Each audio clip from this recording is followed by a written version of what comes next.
Ever wondered how your money situation stacks up against everyone else's? Do you lie awake at night stressing about your bank balance? Wondering if other people your age have saved more than you? Or maybe you're scrolling through social media, seeing people post about their latest trips or new cars, and you can't help but ask how they can afford it all. Today, I'm revealing the real financial picture of the average person. Some of these numbers will definitely surprise you. Some might make you feel better, while others could be a big wake-up call. Either way, by the end of this video, you'll know exactly where you stand financially compared to others. I'm Nick, and I help people understand money, personal finance, and wealth building. If you're looking to get your finances in order, and maybe even get ahead of the curve, hit subscribe and the like button if this helps you out. Before we jump into these stats, let me ask you something. What comes to mind when you think about the average person's finances? Do you see someone who's got it together, building wealth and saving for retirement? Or someone just living paycheck to paycheck, hoping for the best? The truth is, most of us have no clue what normal actually looks like with money. We might guess based on what we see, but the reality is often different. And here's what makes this topic so interesting. Knowing these numbers isn't just about satisfying curiosity, it's about having the info to make smarter money moves. Think about it, if you want to get fit, wouldn't you want to know the average weight or exercise habits? If you want better grades, wouldn't you want to know how you compare to other students? Money's the same. When you know where you stand against others, you can make better choices about spending, saving, and investing. So let's start with income, something affecting every working person. When you get paid, are you earning more or less than the typical worker? The latest Bureau of Labor Statistics data shows the median weekly earnings for full-time workers is just over $1,000. That's about $52,000 a year before taxes. To be clear, this is individual income, not household, which includes others working. Median means half of workers earn more, and half earn less. It's the middle ground. If you're making around $26 an hour, you're right there with the average full-time worker. But here's the catch.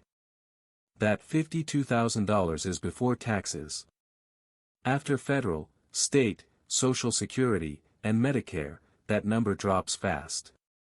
Depending on your location, you might take home $35,000 to $40,000. Suddenly, that doesn't seem like as much, does it? But income is only one part. What truly matters is what people do with their money, and this is where it gets really interesting, and honestly, a bit concerning. Let's discuss retirement savings, because many people are in for a shock. The Federal Reserve's latest survey shows the median retirement savings for Americans is $65,000. Now, before you judge that number, remember it includes everyone with retirement accounts. Here's the kicker, about 25% of Americans have no retirement account at all. That's $0 saved for when they stop working. Zero. So, 1 in 4 people you meet is planning to rely only on Social Security, assuming it's even around. For those with savings, the numbers vary hugely by age, and some are alarming. People under 25 have less than $2,000 saved on average. Now, to be fair, if you're 23 and just starting, $2,000 saved isn't terrible. But it shows how crucial it is to start early. The 25 to 34 age group is a bit better with about $14,000 saved. Yet, even that seems small considering these are people who've been working for years and should be doing well financially. By the time we reach the 65 and older group, the median savings jump to around $88,000. While that sounds okay, let's put it into perspective. If you retire with $88,000 and use the standard 4% withdrawal rule, you'd get about $3,500 per year. That's under $300 a month. $300 a month. Think about that. Could you live on that in retirement, even if your home is paid off?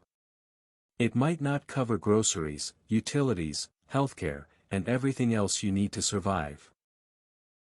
This is why understanding these stats is so vital. If you're in your 20s, 30s, or 40s, and you see these retirement numbers, you need to seriously consider if you're saving enough. Because the average person clearly isn't. Speaking of Social Security, since so many people plan to rely on it, let's see what the average benefit actually provides. The Social Security Administration reports the average monthly benefit is around $1,550. That's about $18,600 per year. $18,000 might sound manageable, especially with no mortgage, but remember, this is the average. If you had years with no work or low income, your benefit could be much lower. And if you never earned much, your Social Security check might barely cover essentials. On the flip side, some people approach Social Security differently.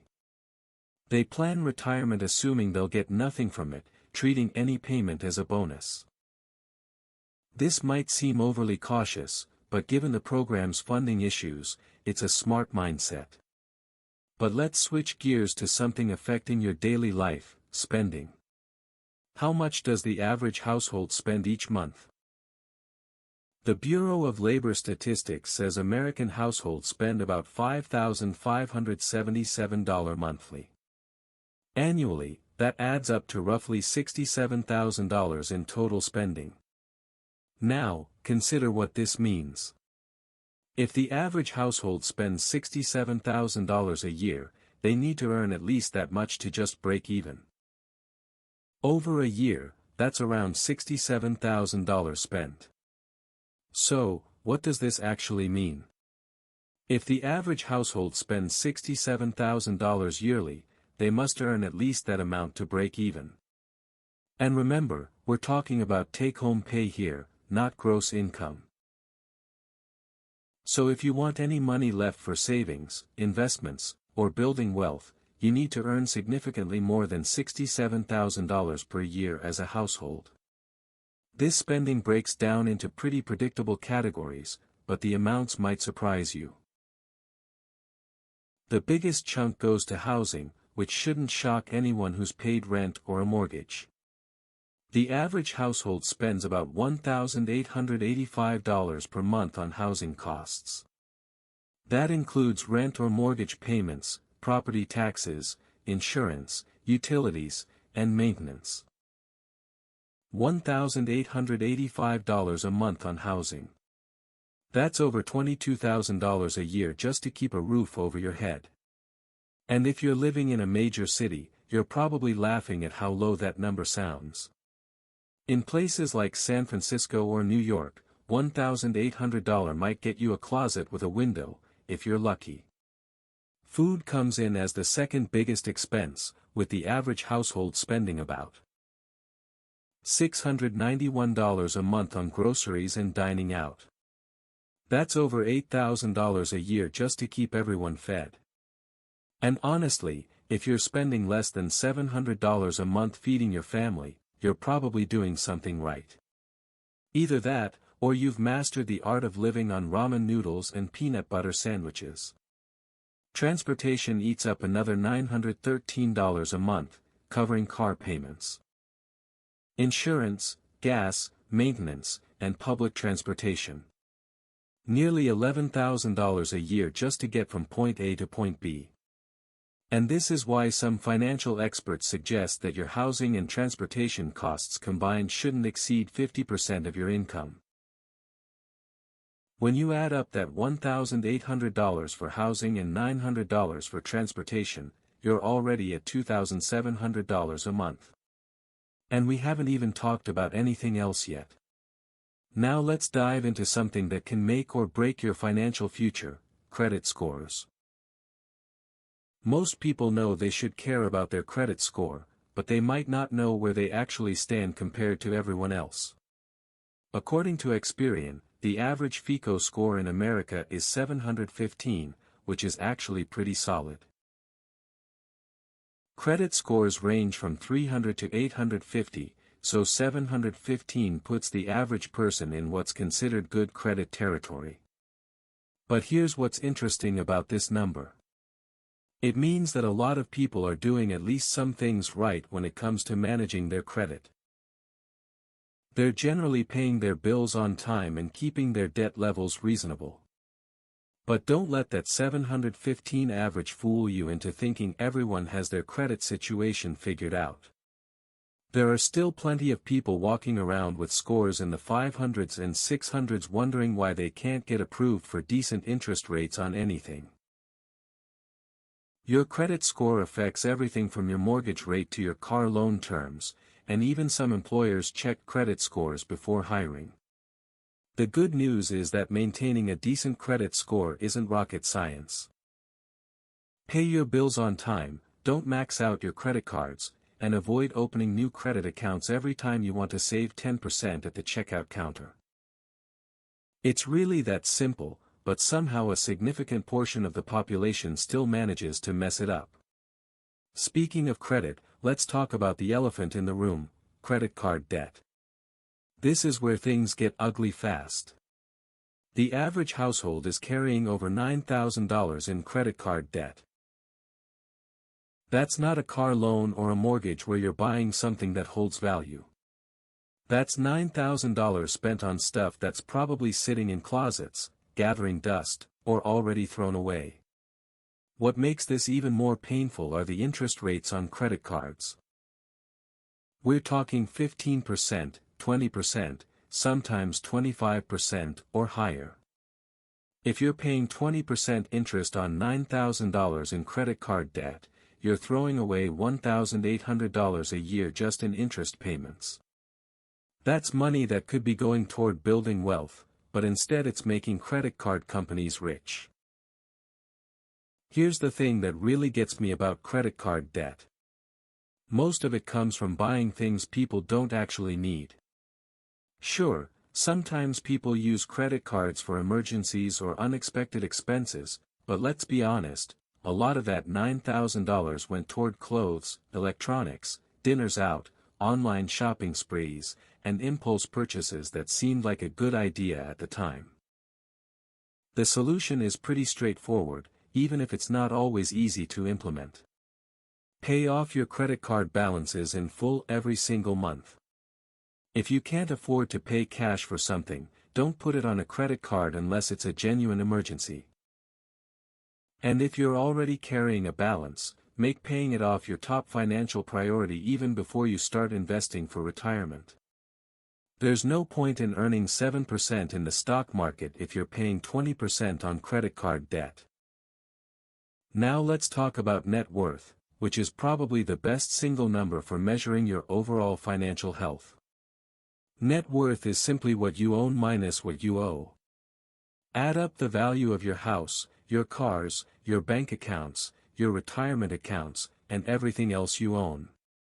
Then subtract your mortgage, credit card debt, student loans, and any other money you owe. Whatever's left is your net worth. According to the Federal Reserve, the median net worth for American households is about $122,000, but just like with retirement savings, this number varies dramatically by age, and some of the breakdowns are pretty eye-opening. If you're under 35, the median net worth is less than $14,000. Now, if you're 25 years old and just starting your career, having $14,000 in net worth isn't terrible. But if you're 34 and still sitting at $14,000, you might want to have a serious conversation with yourself about your financial trajectory. The 35 to 44 age group does better, with a median net worth of $91,000. The 45 to 54 crowd hits $168,000. People between 55 and 64 have a median net worth of $212,000, and those 65 to 74 years old hit $266,000. Here's what I find fascinating about these numbers. They're actually pretty achievable for most people with decent incomes and some basic financial discipline. You don't need to be a stock market genius or start the next big tech company to hit these milestones. You just need to consistently spend less than you earn and invest the difference. But there's another side to this coin that we need to address: savings rates. How much of their income is the average person actually setting aside? The Bureau of Economic Analysis shows that Americans save about 6% of their income after taxes. 6%, that's it. Now, 6% might not sound terrible, but let's think about what this really means. If you're saving 6% of your income and some of that needs to go toward short-term goals like buying a car or making a down payment on a house, there's not much left over for long-term wealth building. Consider this. The average down payment on a home is $62,000. The average kitchen renovation costs $26,000. A new car averages over $47,000. If you're only saving 6% of your income and you need to fund all these shorter-term goals, how much is actually making it into your retirement accounts? Most financial experts suggest saving at least 10 to 15% of your income, specifically for retirement. And that's on top of whatever you're setting aside for other goals. If you want to retire early and not have to work until you're 70, you probably need to be saving even more than that. This brings us to something that might surprise you: retirement age. When do you think most people actually stop working? If you guessed 65, you'd be close but not quite right. According to recent data, the average retirement age in America is 61. Now, that might sound pretty good at first. Who wouldn't want to retire at 61 and spend their golden years doing whatever they want? But here's the catch: most people can't collect their full Social Security benefits until age 67. So if you're retiring at 61, you've got 6 years to bridge that gap somehow. And if your retirement savings look anything like those median numbers we talked about earlier, those 6 years might be pretty lean. Here's another way to think about it: if you start working at 22 and retire at 61, you've been in the workforce for 39 years. That's nearly 4 decades of getting up early, commuting to work, dealing with bosses, sitting in meetings, and doing whatever it is you do to earn a paycheck. After all that time, you finally get to retire with maybe in your retirement account, which we already established gives you about per month to live on. Does that sound like a good deal to you? Because honestly, it sounds like a pretty raw deal to me. But here's where it gets even more interesting. The Social Security Administration says that someone who reaches age 65 can expect to live another 19 to 21 and a half years. So if you retire at 61, you might have 25 years or more of retirement to fund. That's longer than most people's entire career up to that point. And here's the question that should keep you up at night: how many of those 25 retirement years are you going to be healthy enough to actually enjoy? At 61, there's a decent chance you're still in good shape, but what about at 71 or 81? Time has a funny way of catching up with all of us, and the activities you can do at 65 might not be the same ones you can handle at 75. This is why understanding these financial statistics isn't just about satisfying curiosity, it's about recognizing that the average person's approach to money isn't working very well. When the typical American has less than $90,000 saved for retirement and is carrying $9,000 in credit card debt, something is seriously wrong with the picture. But here's the good news, and this is why I wanted to share all these numbers with you: once you know what average looks like, it becomes pretty clear how to do better than average.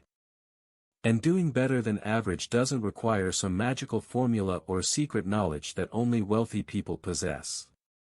If you're consistently saving more than 6% of your income, you're already ahead of most people.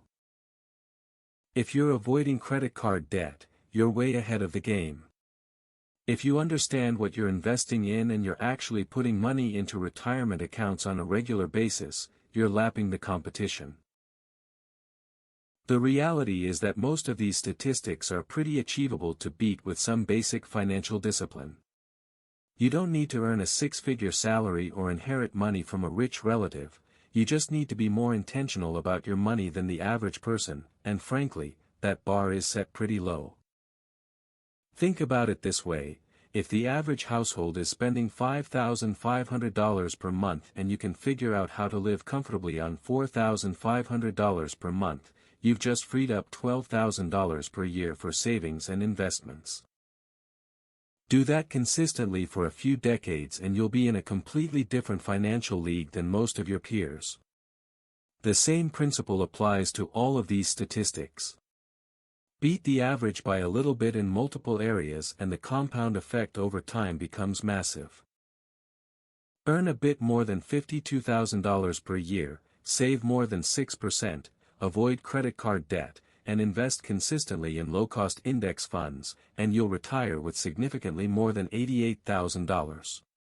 What I find most interesting about all of this is how these numbers reveal the gap between what people say they want and what they actually do. Everyone says they want financial security, everyone says they want to retire comfortably, everyone says they want to stop worrying about money. But the average person's behavior doesn't match up with these goals. Maybe that's because most people don't actually know what average looks like. Maybe they assume everyone else has their financial act together, so they don't feel any urgency to change their own habits, or maybe they know they should be doing better, but they don't know where to start or they think it's too late to make a difference. If you're watching this video and some of these statistics hit a little too close to home, don't panic. The fact that you're here learning about money and trying to understand your financial situation already puts you ahead of a lot of people. Most folks never even take the time to figure out where they stand or what they need to do differently. The key is to use these numbers as motivation, not as an excuse to give up. If you're 35 with less than $14,000 in net worth, that doesn't mean you're doomed to financial mediocrity. It means you have some work to do, but you also have 30 years or more to get it right.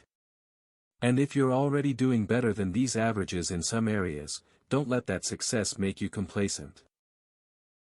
Maybe you have a solid credit score and no credit card debt, but your retirement savings are behind. Or maybe you're great at saving money, but you're keeping it all in a savings account earning practically nothing instead of investing it for growth. The bottom line is this: these financial statistics of the average person should be eye-opening, but they should also be empowering. When you know what normal looks like, you can make informed decisions about whether you want to be normal or whether you want to be better than that. Personally, I think you deserve better than retiring at 61 with $88,000 and hoping Social Security doesn't run out of money. You deserve better than carrying credit card debt and spending every dollar you earn. You deserve the peace of mind that comes with having your financial house in order. These statistics show us where the average person ends up, but they don't have to define where you end up. Use them as a starting point, not a finish line. Because once you understand what most people are doing with their money, it becomes pretty clear how to do something different and get much better results. The choice is yours.